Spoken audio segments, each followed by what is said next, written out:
Welcome to my YouTube channel. Today we are going to discuss about transmission of motion and power, types of gears. So आज हम discuss करने जा रहे हैं transmission of motion and power chapter में types of gears topics के बारे में. So without wasting much time, let us start this video.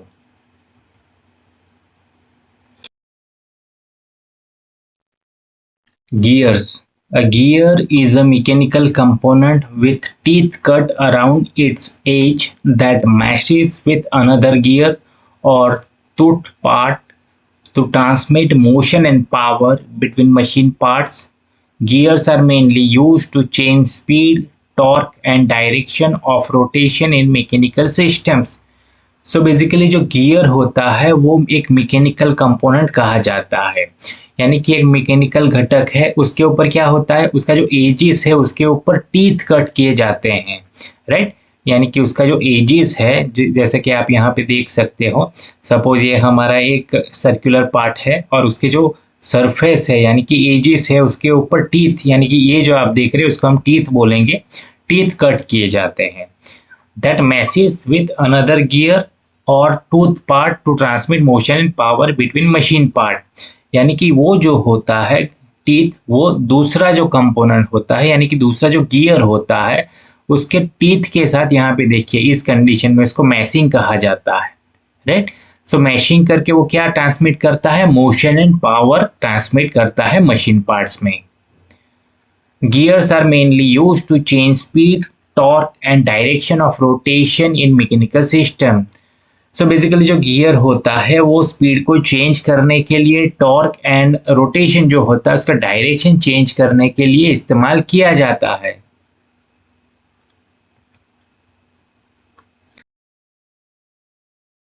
Types of gears. Various types of gears commonly used in industry are. First one, spur gears, helical gears, worm gears, spiral gears, bevel gear and rake and pinion gears. So these are the types of gear. So अब हम one by one ये सभी gears के बारे में discuss करेंगे.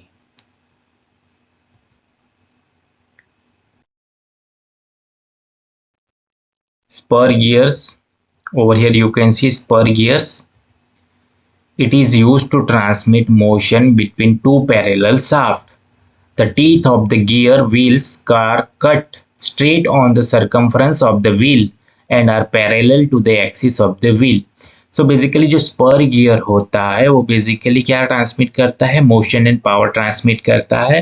लेकिन यहाँ पे क्या कहा गया है, बिटवीन टू पैरेलल शाफ्ट, यानी कि स्पर गियर जो होता है वो पैरेलल शाफ्ट के बीच वो मोशन ट्रांसमिट करता है. यहाँ पे आप देख सकते हो ये शाफ्ट है और ये दूसरा शाफ्ट है जो कि एक दूसरे के पैरेलल है यानी कि समांतर है, राइट. ये फ्रंट व्यू दिखाया गया है और यही उसका साइड व्यू दिखाया गया है. सो साइड व्यू में ये शाफ्ट हो गया 1 और ये शाफ्ट 2 हो गया. The teeth of the gear wheels are cut straight on the circumference of the wheel. यानी कि ये जो व्हील है उसका जो सर्कमफ्रेंस है, यानी कि आप ये जो देख रहे हो, यानी कि हम फ्रंट व्यू में देखेंगे तो ये पोर्शन, वहां पे उसका जो टीथ है यानी कि ये आप देख रहे हो स्ट्रेट टीथ, वो हमारा जो शाफ्ट है उसके पैरेलल कट किए जाते हैं. यानी कि ये जो व्हील के ऊपर जो टीथ कट किए जाते हैं वो स्ट्रेट होते हैं. और दूसरा क्या है, जो शाफ्ट है यहाँ पे लिखा है to the axis of the wheel, यानी कि हमारा जो व्हील का जो एक्सिस है उसको पैरेलल है, यहाँ पे है पैरेलल. सो सिंपल याद रखना है, स्पर गियर जो कि दो पैरेलल शाफ्ट के बीच मोशन ट्रांसमिट करता है और दूसरा उसका जो टीथ है वो कैसे होते हैं, स्ट्रेट कट किए जाते हैं उसके व्हील पर, और उसका जो एक्सिस है उसके वो क्या होता है, पैरेलल होते हैं जो टीथ होते हैं वो. It can transmit higher power as the contact between the mating gears is along the line. They are used in machine tools, gearboxes, watches, precision measuring instrument, etc.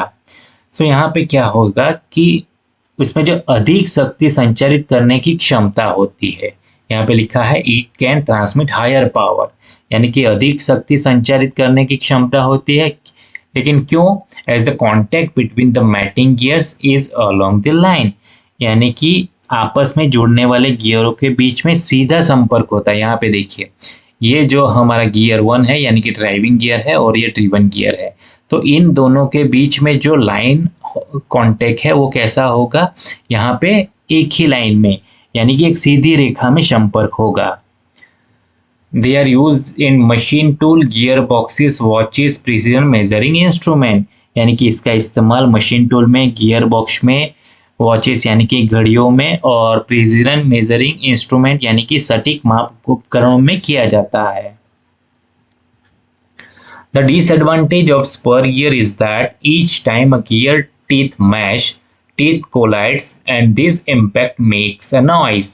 It also increases the stress on the gear teeth. So यहाँ पे ऐसा कहा गया है कि ये जो है टीथ वो यहाँ पे कंटिन्यूसली एक दूसरे के साथ स्ट्रेट में क्या होगा, मैश करेंगे यानी कि एक दूसरे में जुड़ेंगे, तभी उसके कारण क्या होता है, मेक यानी कि यहाँ पे मेक अ नॉइस यानी कि एक आवाज उत्पन्न होता है। क्यों? क्योंकि ये दोनों एक दूसरे के साथ कोलाइड्स यानी कि टकराएंगे। It also increases the stress on the gear teeth, यानी कि इससे गियर के जो टीथ हैं, गियर के जो दांतों हैं, उसके ऊपर क्या होगा, तनाव भी बढ़ जाता है।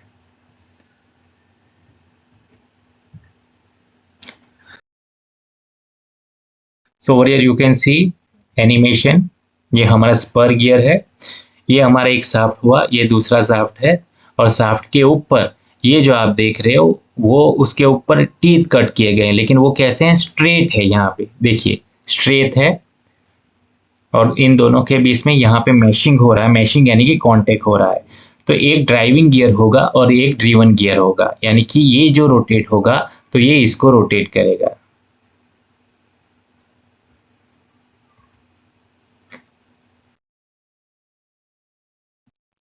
Spiral gears, over here you can C spiral gears, ये हमारा ड्राइविंग गियर है और ये ड्रिवन गियर है। The teeth of the spiral gears as shown in figure are similar to helical gears, जो कि हम नेक्स्ट स्लाइड में जो डिस्कस करेंगे हेलिकल गियर्स के बारे में। सो वो क्या है, सिमिलर गियर्स है, जो स्पाइरल गियर और हेलिकल गियर सिमिलर जैसे होते हैं। क्यों? क्योंकि वो उसका जो कट होता है, cut along the helical path on the periphery of the wheel, यानी कि ये जो व्हील है उसके जो पेरिफेरी है उसके ऊपर ये एक एंगल पे कट किया जाता है स्पाइरल जैसे। They are used to contact only two non-parallel, non-intersecting shaft. So यहाँ पे जो पावर ट्रांसमिट होगा वहाँ पे जो दो शाफ्ट है वो कैसे होंगे, नॉन पैरेलल, यानी कि एक दूसरे के समांतर नहीं होंगे, और नॉन इंटरसेक्टिंग यानी कि एक दूसरे को इंटरसेक्ट भी नहीं करेंगे। क्योंकि यहाँ पे आप शाफ्ट का डायरेक्शन देख रहे हो, ये इस तरह से है और ये इस तरह से है, यानी कि दोनों पैरेलल नहीं है। In helical gears there exists curvilinear contact while in spiral gears there is a point contact. जो कि हेलिकल गियर्स में जो होता है वो कर्विलिनियर कांटेक्ट यानी कि वक्र रेखीय संपर्क होता है, जबकि ये जो स्पाइरल गियर होते हैं उसमें पॉइंट कांटेक्ट यानी कि बिंदु संपर्क होता है। Due to point contact, it can transmit less power, hence it is mostly used in instruments. So यहाँ पे क्या है, याद रखना है, स्पाइरल गियर्स में दोनों के बीच में पॉइंट कांटेक्ट होगा, जिसकी वजह से लेस पावर यानी कि कम पावर वो ट्रांसमिट कर सकता है। It is also called skew gears and crossed helical gears, यानी कि उसको skew gears और crossed helical gears भी कह सकते हैं।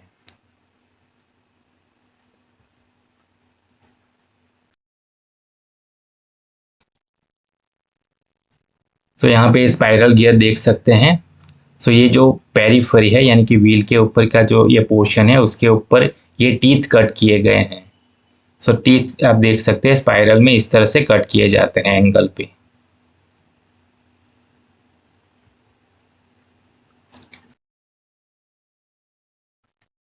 Helical gears, so over here you can C side view and front view of helical gears. These gears are similar to spur gear. So ये spur gear जो है उसके similar होता है, except that the teeth make an angle with the axis of the shaft called helix angle.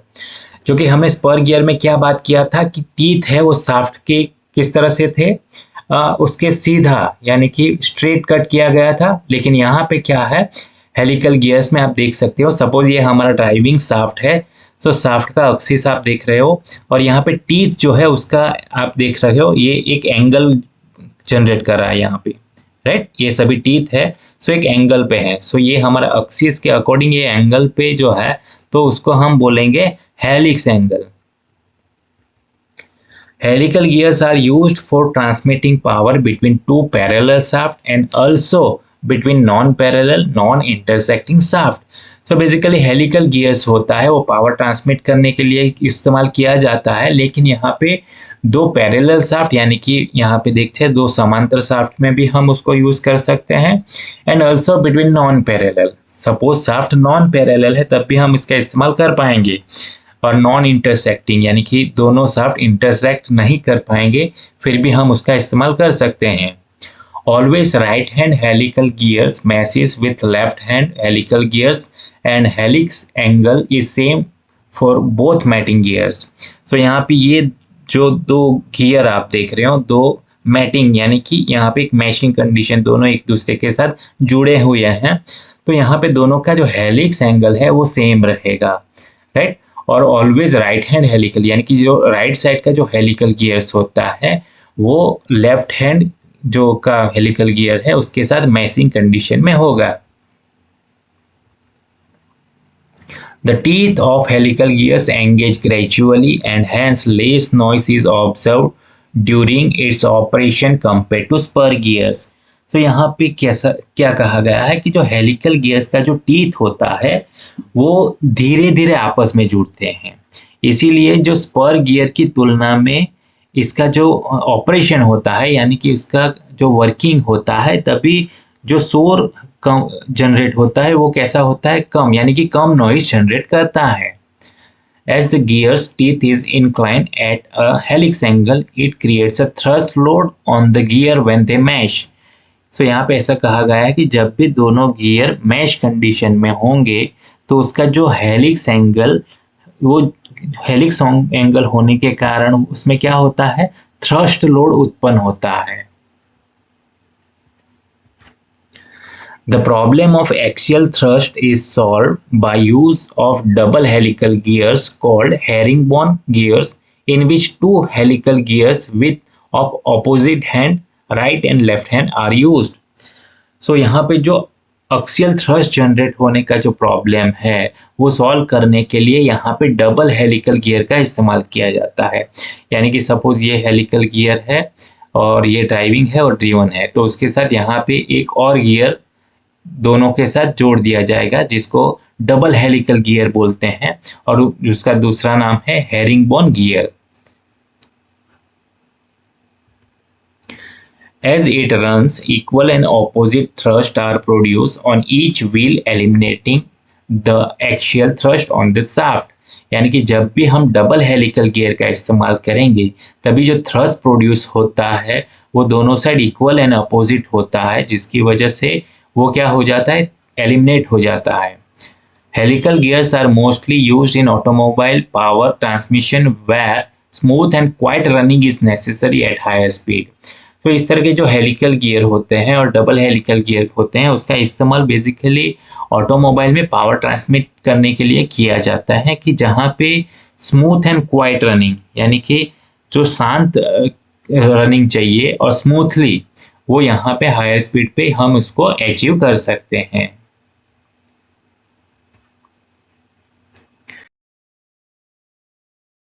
और यार you can see animation of the helical gear. तो यहाँ पे देखिए हमारा दो गियर है, यहाँ पे एक ड्राइविंग है और एक ड्रीवन है, और उसके ऊपर आप एंगल जो देख रहे हो ये यहाँ पे एंगल पे कट किया गया है, और वो उसको क्या बोलते हैं, हेलिक्स एंगल, जैसे कि हमने प्रीवियस स्लाइड में डिस्कस किया।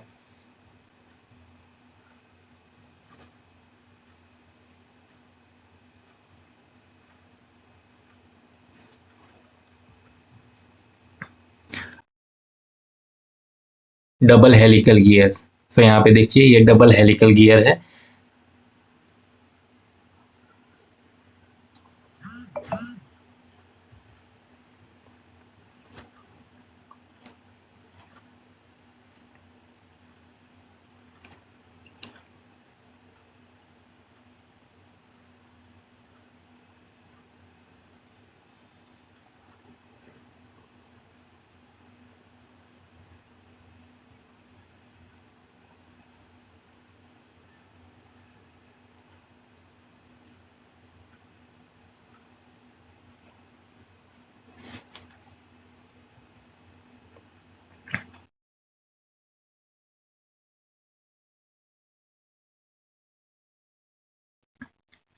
bevel gear.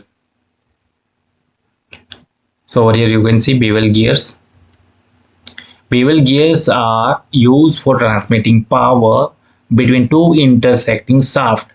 यानी कि यहाँ पे एक शाफ्ट देखिए ड्राइविंग शाफ्ट है और ये ड्रीवन शाफ्ट है, यानी कि दोनों शाफ्ट यहाँ पे एक इंटरसेक्ट करेंगे यहाँ पे, यानी कि उसको बोलेंगे two intersecting shaft, driving shaft and driven shaft.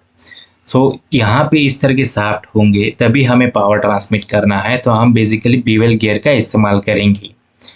The teeth are cut on the conical surface and vary in cross section throughout their length. So यहाँ पे उसके ऊपर जो टीथ कट किया जाता है वो कॉनिकल शेप में यानी कि शंक्वाकार सतह पर काटे जाते हैं। ये जो कट किया जाते हैं वो कॉनिकल शेप में होते हैं। These gears are mostly used when two shafts are at right angles and both gears are of equal size as shown in figure. Such gears are known as meter gears.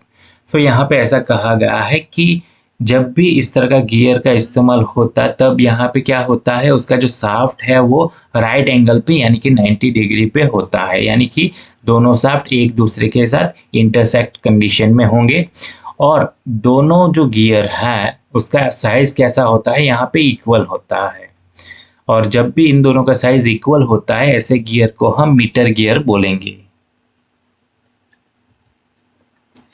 If the shafts are not at right angles, then such gears are called angular bevel gears. So यहाँ पे ऐसा कहा गया कि जो shaft है वो यहाँ पे 90 डिग्री पे नहीं है, यानी कि थोड़े बहुत एंगल पे हैं, तो इस तरह के गियर को हम एंगुलर बेवल गियर बोलेंगे। If the teeth of bevel gears are spiral instead of straight, then it is called spiral bevel gears. So यहाँ पे आप जो कॉनिकल शेप में अभी हमने बात किया टीथ कट किए गए हैं वो अगर स्ट्रेट है राइट तो उसको हम बेवल गियर बोलेंगे, लेकिन वो जो टीथ है वो स्पाइरल है यानी कि थोड़े बहुत वक्राकार है तो यहाँ पे हम उसको क्या बोलेंगे, स्पाइरल बेवल गियर बोलेंगे। Spiral bevel gears has very low noise and give smooth running, यानी कि जो स्पाइरल बेवल गियर होते हैं वो बहुत कम शोर जनरेट करते हैं और गिव स्मूथ रनिंग यानी कि स्मूथली वो ऑपरेट होता है।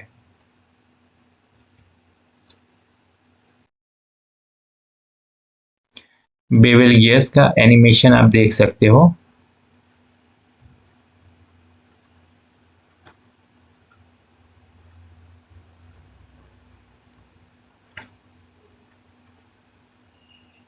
यहाँ पे आप देख सकते हो यहाँ पे दोनों का जो सरकमफ्रेंस है उसमें डिफरेंस है। अगर दोनों का सेम रहता तो उसको हम क्या बोलते हैं, मीटर गियर बोलेंगे। जब भी दोनों गियर का जो आकार है वो सेम होता है तो उसको मीटर गियर कहा जाता है। सो यहाँ पे शाफ्ट देखिए यहाँ पे 90 एंगल पे है, ये एक शाफ्ट है और ये दूसरा शाफ्ट है, दोनों एक दूसरे के साथ इंटरसेक्ट कंडीशन में यानी कि राइट एंगल में है।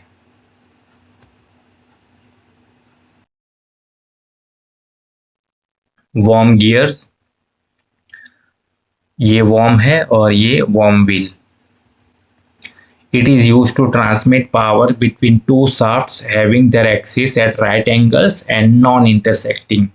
तो यहाँ पे दोनों का जो शाफ्ट है वो एक उसका जो एक्सिस है वो राइट एंगल पे होता है और दोनों एक दूसरे के साथ नॉन इंटरसेक्टिंग में होते हैं, तभी इसको पावर ट्रांसमिट करने के लिए इस्तेमाल किया जाता है। It consists of worm, which is a type of screw having number of helical threads of trapezoidal shape cut on it. So यहाँ पे ये जो worm है वो एक प्रकार का स्क्रू कहा जाता है जिसमें नंबर ऑफ हेलिकल थ्रेड्स होते हैं, यानी कि आप देख सकते हो हेलिकल यानी कि एक एंगल पे, जैसा कि हमने बात किया था helix angle right. Threads of trapezoidal shape यानी कि एक समलंबाकार आकार के यहाँ पे टीथ कट किए जाते हैं। The gear wheels meshing having spur gear teeth or helical gear teeth is called worm wheel, यानी कि यहाँ पे जो गियर व्हील होता है उसके ऊपर स्पर गियर टीथ भी हो सकते हैं और हेलिकल गियर टीथ भी हो सकते हैं, सो इसको हम बोलेंगे worm wheel. It is used in machine tools like lathe, milling, drilling machine, etc., where large speed reduction is required. So basically जो वर्म गियर्स है उसका इस्तेमाल लेथ मशीन में, मिलिंग, ड्रिलिंग मशीन में इस्तेमाल होता है, जहाँ पे क्या होता है कि जो स्पीड होता है उसका रिडक्शन करना होता है, यानी कि लार्ज स्पीड जो होती है उसको कम करने के लिए इसका इस्तेमाल किया जाता है।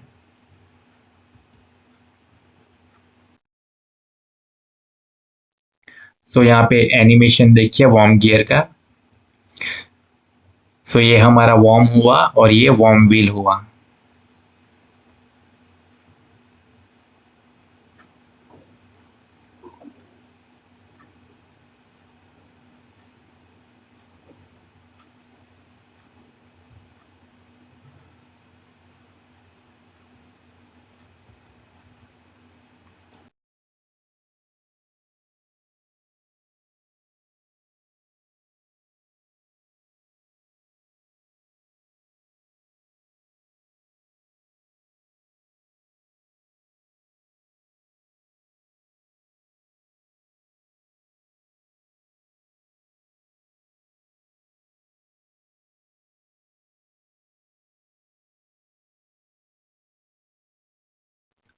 Rack and pinion. सो यहाँ पे आप देख सकते हो ये रैक है एंड ये पिनियन है। Rack is a rectangular bar having straight teeth cut on it, यानी कि ये जो रैक है वो रेक्टेंगुलर बार है और जिसके ऊपर स्ट्रेट टीथ कट किए गए हैं। On it which gear with a pinion teeth cut along it's periphery, यानी कि ये पिनियन है तो उसका जो पेरिफेरी है उसके ऊपर भी टीथ कट किए गए हैं। Theoretically, rack is considered to be a spur gear of infinite diameters. So theoretically ऐसा कहा जाता है कि जो रैक है जिसको हमने रेक्टेंगुलर बार कहा वो बेसिकली स्पर गियर होते हैं, उसके ऊपर स्पर गियर होते हैं और उसका जो डायमीटर है वो इनफाइनाइट होता है। With the help of rake and pinion, rotary motion can be converted into linear motion. So suppose यहाँ पे हम ऐसा बोल सकते हैं कि ये क्या करेगा, रोटरी मोशन जनरेट करेगा। So rotary motion converted into linear motion, ये रोटरी तो ये इस तरह से मूवमेंट करेगा, यानी कि रोटरी मोशन कन्वर्ट हो जाएगा लीनियर मूवमेंट में।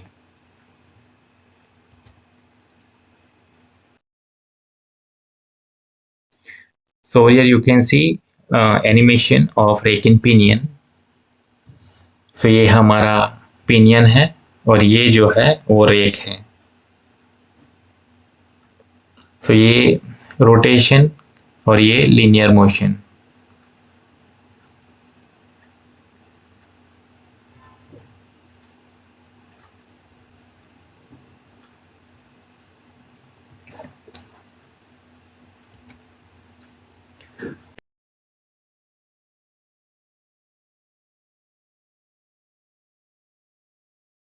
Thank you for watching. Like, comment, share and subscribe to my channel.